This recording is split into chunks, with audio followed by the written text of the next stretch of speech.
Previously, we had a Lean Six Sigma Black Belt, which was very popular program, and it appealed to many participants.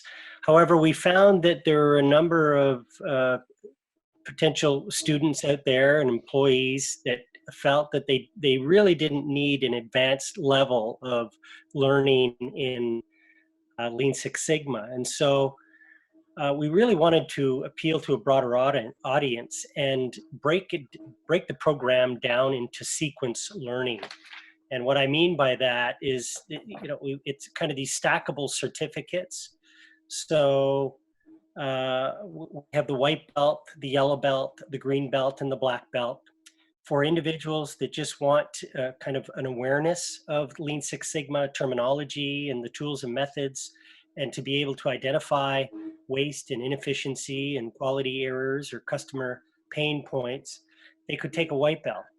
For those that wanted a more kind of a foundational understanding of a basic understanding of the Lean Six Sigma methods, tools, and concepts, we developed a yellow belt. And the way it works is, so somebody who's taking the yellow belt can start with the white belt and then upgrade to the yellow belt.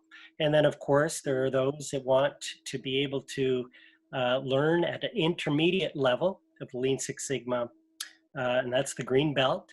And that gives the students really kind of a good proficiency in all the tools, allows them to be an active participant in leading continuous improvement projects.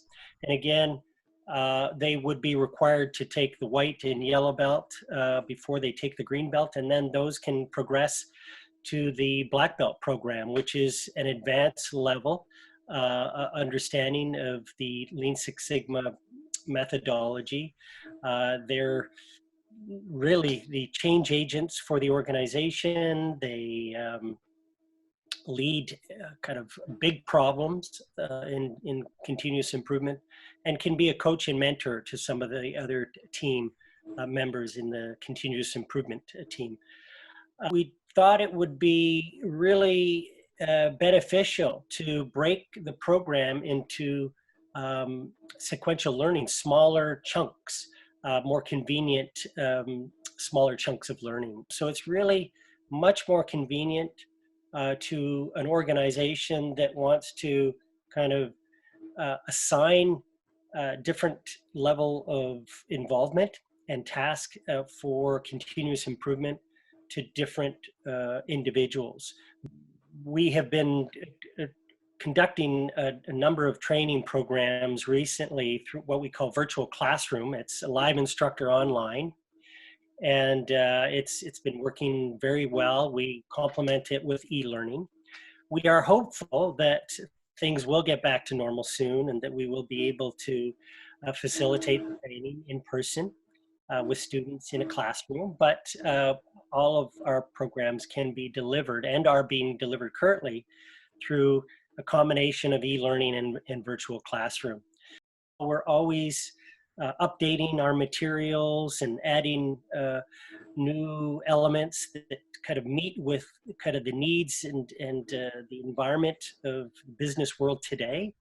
And that includes case studies and exercises and breakout and quizzes and games and all of that activities to make it very much a experiential learning or interactive learning approach. In this program, we now, the white belt is pure online, pure e-learning.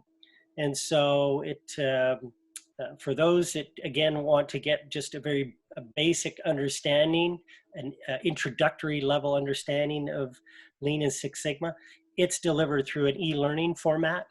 And then the yellow, green, and black are delivered through a combination of webinars and but mostly live instructor, and whether that's virtual class or in a physical environment in front of students. We've structured it. The yellow belt is, in addition to the white belt, there's 2 additional days for the yellow belt. And then for those that want to continue on further to the green belt, there's 5 more days of instruction for the green belt. That's broken into 2 sessions, a 3-day plus a 2-day. And then for those that want to continue further and achieve their black belt designation, then they would take 8 more days of training. And that is delivered in a 3 plus 3 plus 2-day form. So there's 3 sessions for the black belt, 3 days, another 3 days, and 2 days. And the reason why we've structured it that way, we don't want to inundate students with too much learning all at once. There's a lot to absorb, and we like to break it down into smaller chunks, partly because it's more convenient to accommodate the time for our participants, but as well to be able to absorb and do some homework and other studies in between the classes. Right now, when most people are kind of physically isolating themselves or distancing themselves, and a lot of employees are working from home, we have adapted quite quickly to be able to deliver our programs through e-learning and more importantly, virtual classroom, live instructor online. And what we're hearing is that, you know, while employees are working from home, many of them are not working at full capacity. And so there's, during a bit of a lull where they've got a little bit more spare time, there's no better time for them now to build skills and develop their learning, and for organizations to be able to kind of ensure that the skills that your employees learn will translate into improved productivity and performance, and ultimately greater revenues and profits.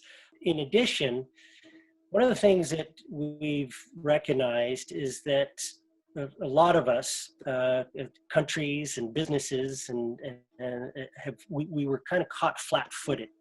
And so what we have introduced more recently is a business continuity plan, kind of integrating Lean Six Sigma. When you think about business continuity planning and emergency planning,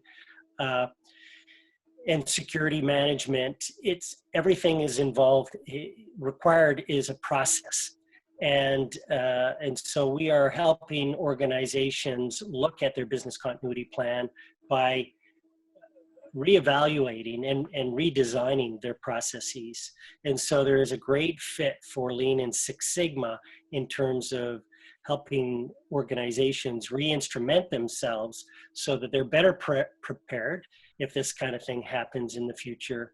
But at the same time, they're better set up to be more competitive as an organization and maximize their performance and productivity and the customer experience and how they deliver their goods and services to them. We are engaged with clients today in helping lean out their processes in supply chain management and so on. But again, when we see organizations scrambling to try to get supplies like PPE to our frontline workers, who we're very grateful for all their support, a lot of it has to do with how they design their processes. And we wish we could be everywhere, but certainly those that take this seriously and recognize that process improvement and quality and the customer experience and helping lean out their supply chain is critical to their future. In summary, I would say that most successful organizations look at their workforce as their greatest asset.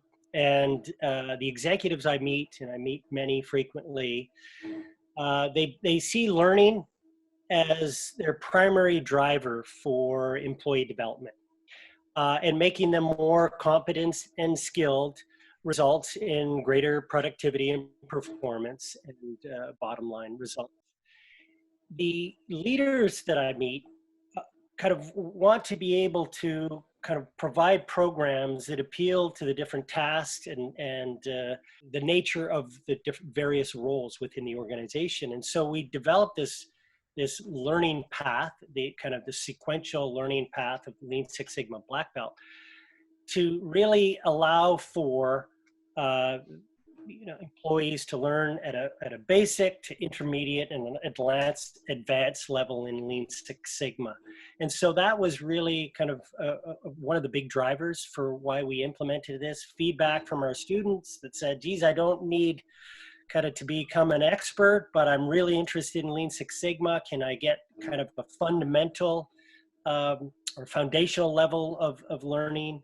And of course, there are others that are interested in intermediate to advanced. So we put it all together in one program, smaller chunks, really convenient for the learners. And it does appeal to a broader audience. But organizations and leaders do see process improvement, operational excellence as one of their biggest strategic imperatives to ensure that they achieve the performance levels, the competitive advantage that they are seeking.